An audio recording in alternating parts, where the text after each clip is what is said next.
മന്ത്രി ഗണേഷ് കുമാർ സാറ് കഴിഞ്ഞ ദിവസം യൂട്യൂബിൽ ഒരു വീഡിയോ ഇട്ടിരുന്നു. എല്ലാ യൂട്യൂബേഴ്സും നമ്മുടെ ട്രാഫിക് നിയമങ്ങളെക്കുറിച്ചും ആക്സിഡന്റുകളെക്കുറിച്ചും റോഡ് ആക്സിഡന്റുകളും ഒരുപാട് ആൾക്കാർ മരിക്കുന്നുണ്ട്. ഇപ്പം അതിനെക്കുറിച്ച് ഒരു വീഡിയോ ചെയ്യണം. അതുകൊണ്ടാണ് ഞാനിപ്പോൾ ഈ വീഡിയോ ചെയ്യാമെന്ന് വെച്ചത്. നമ്മൾ എന്നും നമ്മൾ കേൾക്കുന്ന ഒരു ന്യൂസാണ് റോഡ് ആക്സിഡന്റിൽ കൊല്ലപ്പെട്ടു.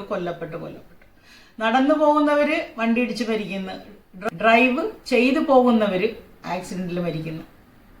എന്തുകൊണ്ടാണ് ഇങ്ങനെ ഉണ്ടാവുന്നത്? ഇത് ഗവൺമെന്റിന്റെ കുറ്റമാണോ?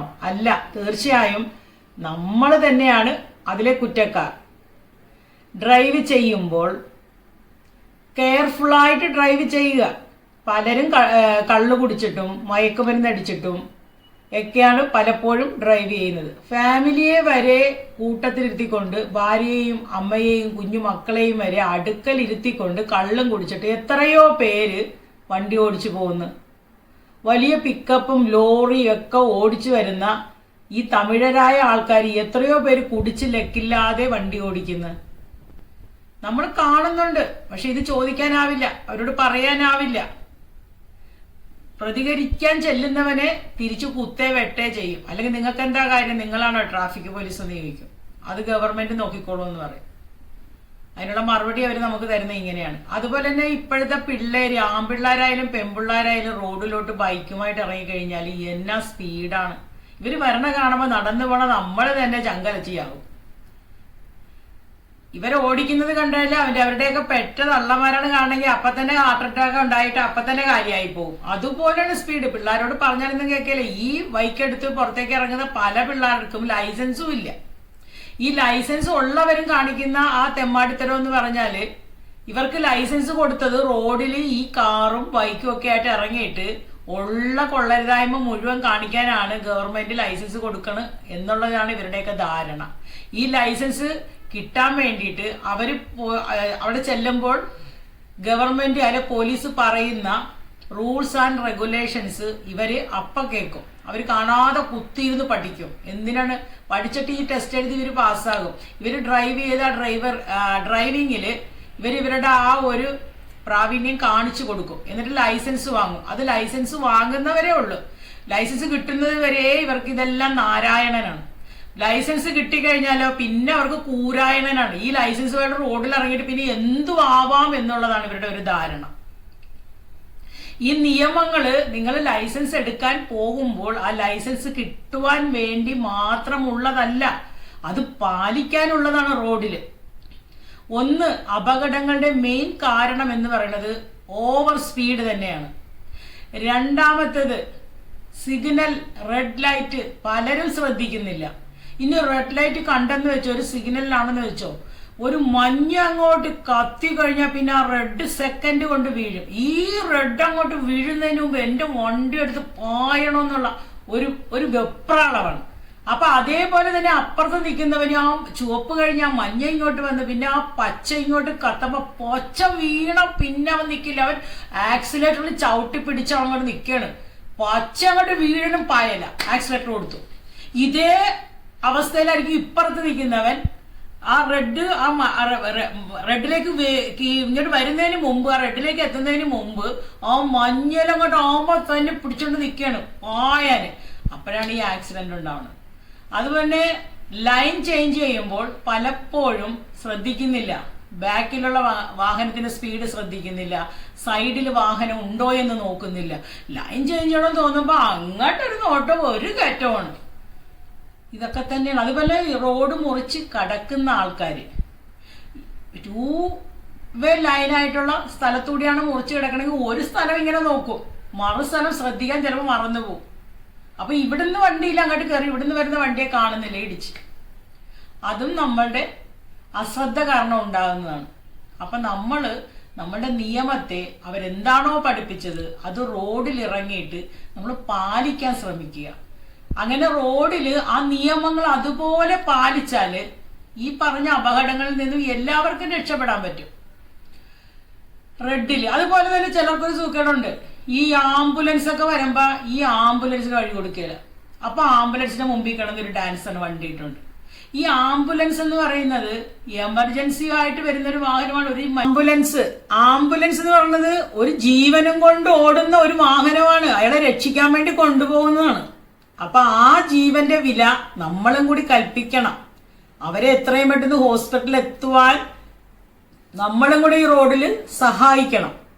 അതിനെ കടത്തിവിടണം. അതുപോലെ പോലീസ് പട്രോളിംഗ് വാഹനം, അവര് ഈ റോഡിൽ ഉണ്ടാകുന്ന കാര്യങ്ങള് എന്തൊക്കെ ഏതൊക്കെയെന്ന് നോക്കാൻ വേണ്ടി നടക്കുന്നവരാണ്. അവരുടെ വാഹനങ്ങളെ നമ്മൾ കടത്തിവിടാൻ അവർക്ക് നമ്മൾ വഴി കൊടുക്കണം. അതുപോലെ ഗവൺമെന്റിന്റെ ഔദ്യോഗിക വാഹനങ്ങൾ കടന്നു വരുമ്പോൾ അതും എമർജൻസിയാണ്, അവർക്ക് നമ്മൾ വഴി കൊടുക്കാൻ ശ്രമിക്കണം. അതേപോലെ തന്നെ സിഗ്നലുകൾ നമ്മൾ പാലിക്കുക. പിന്നെ വണ്ടിയിൽ കയറി ഇരുന്ന് കഴിഞ്ഞാൽ വണ്ടിയുടെ 4 ഡോറും ടൈറ്റ് ആണോ എന്ന് ഡ്രൈവർ ശ്രദ്ധിക്കുക. സീറ്റ് ബെൽറ്റ് ഇടുക.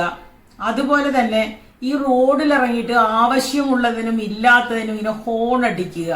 എന്നിട്ട് ദേഷ്യം ഒരാളോട് ഈ ഓടിക്കുന്ന ഇടയിൽ തമ്മിൽ ഫൈറ്റ് ഉണ്ടാവും.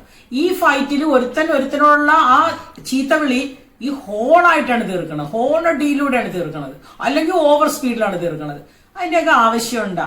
നമ്മൾ റോഡിൽ ഇറങ്ങുമ്പോൾ നമ്മൾ ചിന്തിക്കുക, ഈ റോഡ് എല്ലാവർക്കും ഒരുപോലെ ഉള്ളതാണ്, ഈ നിയമങ്ങളെല്ലാം എല്ലാവർക്കും ഒരുപോലെ ഉള്ളതാണ്. അപ്പൊ ഈ റോഡ് ഉപയോഗിക്കുന്നവനും ഈ നിയമം പാലിക്കേണ്ടവനും ഒരേപോലെ പോയാൽ ഒരു പ്രശ്നവുമില്ല. അതുപോലെ ഈ ഹെൽമെറ്റ് പിടിക്കാൻ നിൽക്കുന്ന പോലീസിനെ ചുമ്മാ ചീത്ത വിളിക്കും. ഈ ഹെൽമെറ്റ് പിടിക്കാൻ നിൽക്കുന്നത് എന്തിനാണ് അവര്? ഈ ഹെൽമെറ്റ് എന്തിനാണ്?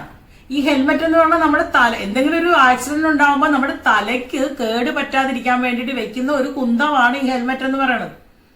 തല അടിച്ച് വീഴുമ്പോൾ നമ്മൾ സാധാരണ ബൈക്കിൽ നിന്നൊക്കെ മറിഞ്ഞു വീഴുമ്പോൾ നമ്മുടെ കാലല്ല ആദ്യം ആ താഴത്തോട്ട് വീഴണത്, നമ്മുടെ തല തന്നെയാണ് വന്നടിക്കണത്. അപ്പൊ ഈ തല വന്നടിക്കുമ്പോൾ തലയ്ക്ക് കേട് പറ്റാതിരിക്കാൻ വേണ്ടിയിട്ട് അതിന് പ്രൊട്ടക്ഷൻ കൊടുക്കുന്ന ഒരു സാധനമാണ് ഈ ഹെൽമെറ്റ്. അപ്പൊ അത് വെക്കാൻ ഭയങ്കര മടിയാ, വെക്കൂല. പല കാരണങ്ങൾ കൊണ്ട് വെക്കില്ല. ചിലര് മുടി കൊഴിഞ്ഞു പോകും ചൂട് കൂട്ടിട്ട്, ചിലര് സൗന്ദര്യം ആരും കാണില്ല. പെൺപിള്ളേരൊക്കെ പൊതുവെ വെക്കാത്തത് ഹെയർ സ്റ്റൈൽ കാണില്ല, മേക്കപ്പ് കാണില്ല, അവരുടെ ഭംഗി കാണില്ല. ഇതിനൊക്കെ തന്നെയല്ലേ നിങ്ങൾ വെക്കാതെ പോണത്.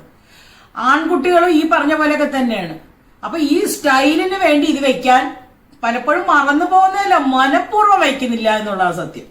എന്നിട്ട് പോലീസിനെ ചുമ്മാ കുറ്റം പറയും. പോലീസുകാർ ഇനി അവിടെ നിപ്പുണ്ടെങ്കില, ഇനി അവിടെ പോലീസ് നിപ്പുണ്ട്, അങ്ങോട്ട് പോകുന്നവന് ഇങ്ങോട്ട് വന്നവൻ കൈകൊണ്ട് കാണിക്കും, ഇങ്ങനെ കാണിക്കും, അങ്ങനെ എന്തെല്ലാം സിഗ്നൽ കൊടുക്കും. അപ്പൊ ഈ ആൾക്കാർ പോലീസ് ഉണ്ടെന്ന് മനസ്സിലാക്കിയിട്ട് അടുത്ത വഴി തിരിച്ചിട്ട് ഏതെങ്കിലും ഊട് വഴിയിലൂടെ പോകും. എന്തിനാ അങ്ങനെ പോയിട്ട് രക്ഷപ്പെടുന്നത്? നമുക്ക് തന്നെയാണ് ആ ദ്രോഹം ചെയ്യണത്. അതിനാണ് സേഫായിട്ട് ഡ്രൈവ് ചെയ്യുക. അപ്പൊ റോഡിൽ പാലിക്കേണ്ട നിയമങ്ങൾ അങ്ങനെ തന്നെ പാലിക്കുക. മെയിനായിട്ട് പാലിക്കേണ്ട കാര്യങ്ങൾ എന്ന് പറഞ്ഞാൽ സ്പീഡ് കുറക്കുക, റെഡ് സിഗ്നലുകൾ ശ്രദ്ധിക്കുക, പിന്നെ ഹോൺ അടിച്ചും ഓവർ സ്പീഡ് കാണിച്ചും റോഡിൽ മത്സരിക്കാതിരിക്കുക.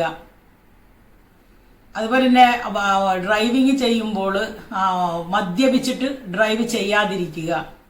ഇങ്ങനെയുള്ള കുറെ കാര്യങ്ങൾ പാലിച്ചാൽ നമുക്ക് ഈ അപകടങ്ങളിൽ നിന്നൊക്കെ നമുക്ക് രക്ഷപ്പെടാൻ പറ്റും. ഗൾഫ് രാജ്യങ്ങളിലൊക്കെ ഡ്രൈവിംഗ് ഭയങ്കര സ്ട്രിക്റ്റ് ആണ്.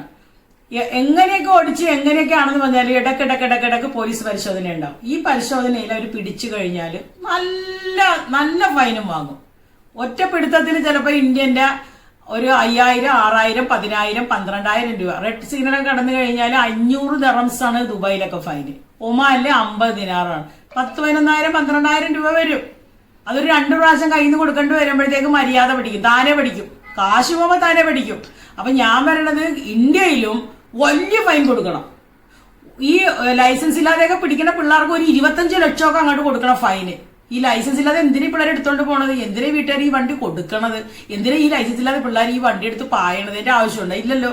അപ്പൊ കൊടുക്കുന്നവനും ഡ്രൈവ് ചെയ്യുന്നവനും അതുപോലെ തന്നെ കൊടുക്കണം, ശിക്ഷ കൊടുക്കണം. ശിക്ഷ കൊടുത്ത് ഒരു വലിയ സംഖ്യ അങ്ങോട്ട് ആക്കി കൊടുത്തേ ഒരു പ്രാവശ്യം ഒരു 25 ലക്ഷം കിട്ടിയാൽ മതി. പിന്നെ ക്ലോസ്. പിന്നെ ഒരുത്തനും വണ്ടി എടുക്കേണ്ടി വരില്ല, ഒരുത്തനും വണ്ടി കൊടുക്കത്തുമില്ല. അപ്പൊ ശിക്ഷയില്ലായ്മയാണ് ഇതിന്റെയൊക്കെ മെയിൻ കാരണം. വലിയ ശിക്ഷയും വലിയ ഫൈനും കൊടുത്തു എന്നോ നോക്കിക്കെ ഡ്രൈവിംഗ് ഒക്കെ ഉഷാറാവും. ഗൾഫ് നാടുകളിലൊക്കെ വലിയ ഫൈനും വലിയ ശിക്ഷയും കിട്ടുന്നതുകൊണ്ട് തന്നെയാണ് ഡ്രൈവിംഗും മര്യാദക്ക് പോകുന്നത്. ഗൾഫ് രാജ്യങ്ങളിലും ഉണ്ട് ആക്സിഡന്റ് എന്ന് പറയുന്നത് ആയിട്ടേ സംഭവിക്കാറുള്ളൂ. നമ്മുടെ ഇന്ത്യയിൽ ഇത് തന്നെ തുരു തുര. പിന്നെ ബസ്സുകൾ എന്തൊരു മത്സരം ഓട്ടാണ് ഓട്ടിക്കൂട്ടുന്നത്. അപ്പൊ ഡ്രൈവിങ്ങിൽ എല്ലാവരും ശ്രദ്ധിക്കുക. നിങ്ങളുടെ ജീവനെ പോലെ തന്നെയാണ് മറ്റുള്ളവരുടെ ജീവനും ജീവിതവും. നമ്മളുടെ ഒരു കൈപ്പിഴ കൊണ്ട് മറ്റൊരുത്തിന്റെ ജീവൻ നഷ്ടമാവുമ്പോൾ അവനെ മാത്രമല്ല നമ്മൾ കൊല്ലുന്നത്, ഒരു കുടുംബത്തെ മൊത്തത്തിലായിരിക്കും നമ്മൾ കൊന്നുകളയുന്നത്. ചില ആൾക്കാര് ഒരു കുടുംബത്തിന്റെ നെടും തൂണായിരിക്കും, നട്ടല്ലായിരിക്കും. അവരെ നഷ്ടപ്പെടുമ്പോൾ കുടുംബം തന്നെ തകർന്ന് അടിഞ്ഞു പോകും. അപ്പൊ എൻ്റെ എല്ലാ സഹോദരന്മാരും ഡ്രൈവിങ്ങിൽ ശ്രദ്ധിക്കുക, ശ്രദ്ധാപൂർവം വണ്ടി ഓടിക്കുക. നമ്മുടെ ഇന്ത്യൻ നിയമം എന്താണോ ഡ്രൈവിങ്ങിൽ നമ്മളോട് പഠിപ്പിക്കുകയും കൽപ്പിക്കുകയും ചെയ്തിട്ടുള്ളത് അത് പാലിച്ച് മുന്നോട്ട് പോകാൻ എല്ലാവരും ശ്രമിക്കുക. നന്ദി, നമസ്കാരം.